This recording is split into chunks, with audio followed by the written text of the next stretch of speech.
In a grand, luxurious mansion, Jonas, the spoiled son of wealthy parents, was getting ready for school.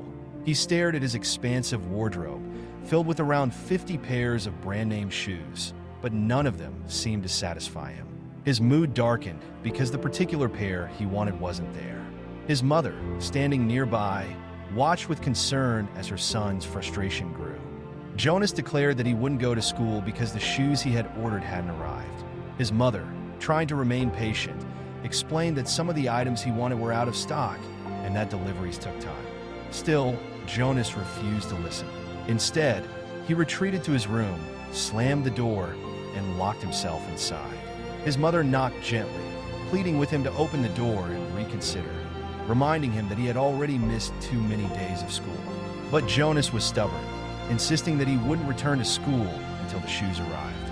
His mother walked away, heartbroken, with tears in her eyes. The next day, the long-awaited shoes were delivered. His mother was hopeful as Jonas opened the box, but his disappointment quickly turned to anger when he saw that the shoes weren't the exact color he wanted. Despite his irritation, his mother managed to convince him to go to school that day. At school, Jonas's mood didn't improve. However, during class, the teacher made an important announcement. She introduced Daniel Palmer, a student in a wheelchair, who was about to receive the President's Education Award. The award was presented in recognition of Daniel's outstanding achievements and excellence in both academics and behavior. As Daniel humbly greeted the class, the teacher began to share his story. She explained that Daniel had faced many hardships that most of the students were unaware of. He had not only excelled academically, but had done so under incredibly difficult circumstances.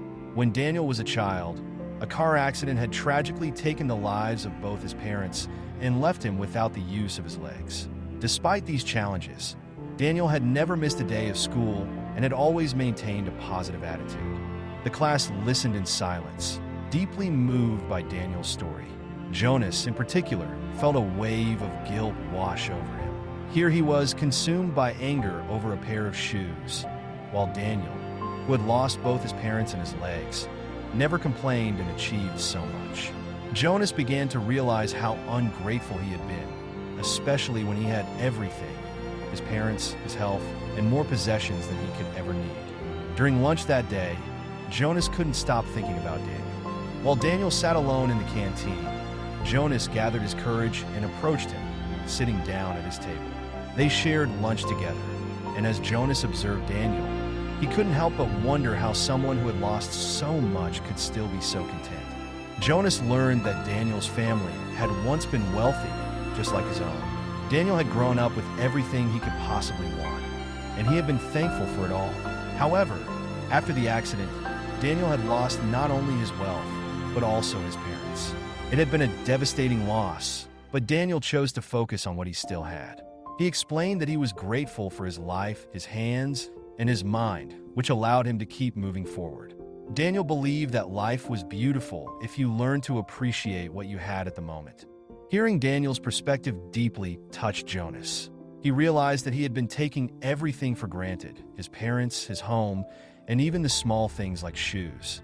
Tears welled in his eyes as he recognized how much he had learned from Daniel that day. When Jonas returned home after school, his mother opened the door, surprised when Jonas immediately hugged her tightly.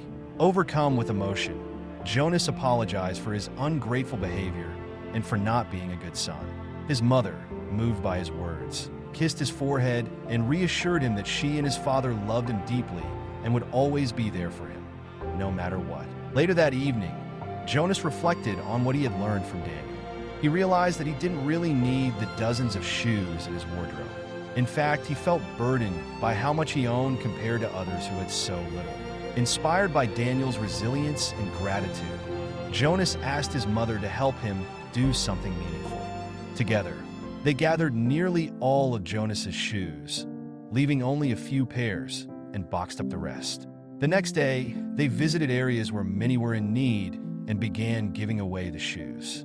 It became a regular activity for Jonas, not only to give away shoes, but also to share other blessings with those less fortunate.